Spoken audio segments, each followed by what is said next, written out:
Bonjour à tous et bienvenue sur votre chaîne GameSpot FM. Aujourd'hui, je vous propose le test des Tortues Ninja. Alors, une pizza façon roguelike qui fonctionne?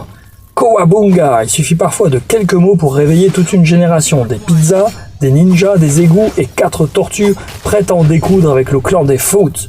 Depuis leur création dans les années 80, les Tortues Ninja ont traversé des décennies sans jamais vraiment disparaître. Séries animées, films, bandes dessinées et bien sûr jeux vidéo.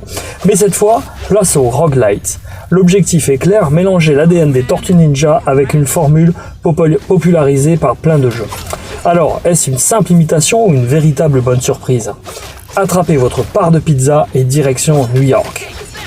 Ce qui rend les Tortues Ninja aussi efficaces en jeu vidéo, c'est la complémentarité du groupe. Leonardo, Raphaël, Donatello, Michelangelo, 4 personnalités, 4 styles de combat, et une dynamique d'équipe immédiatement attachante.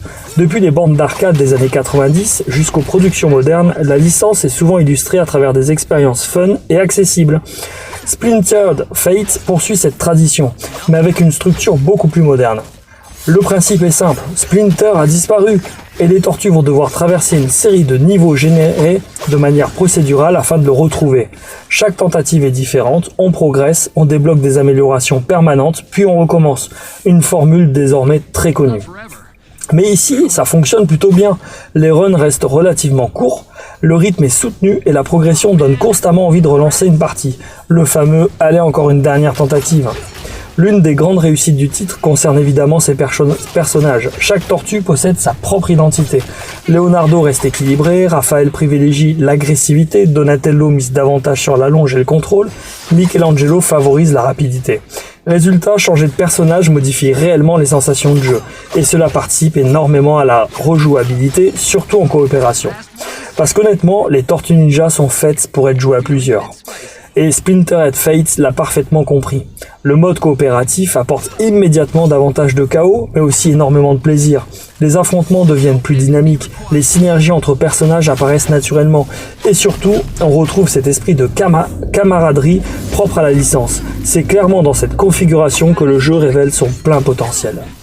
Visuellement, il reste très respectueux de l'univers des Tortues Ninja.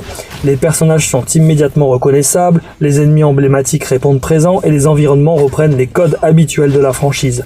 L'ensemble manque peut-être un peu d'audace visuelle, mais le résultat reste cohérent et surtout agréable à parcourir. Sur Switch 2, le jeu tourne dans d'excellentes conditions. La fluidité reste stable, les temps de chargement sont réduits, et même lors des affrontements les plus chargés, l'action demeure parfaitement lisible. Le format portable convient d'ailleurs particulièrement bien à ce type de roguelite.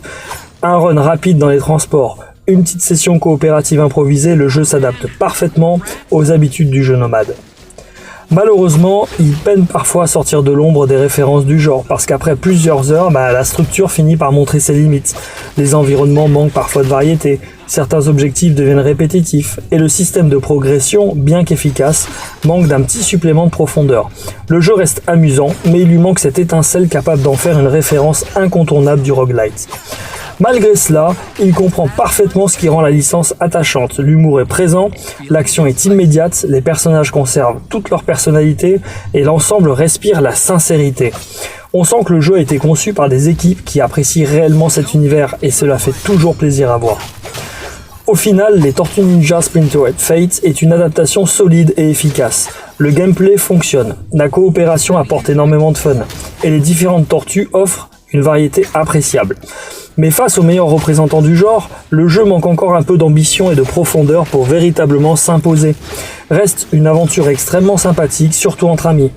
Ma note finale pour ce jeu, 15 sur 20. Un roguelite accessible et généreux qui réussit avant tout à retranscrire l'esprit des Tortues Ninja. Alors maintenant, dites-moi en commentaire quel est votre Tortue Ninja préféré et surtout est-ce que vous êtes plutôt katana, sei, bâton ou nunchaku? Allez, à très vite. Si vous avez aimé la vidéo, n'oubliez pas de vous abonner et de vous liker. Salut, salut!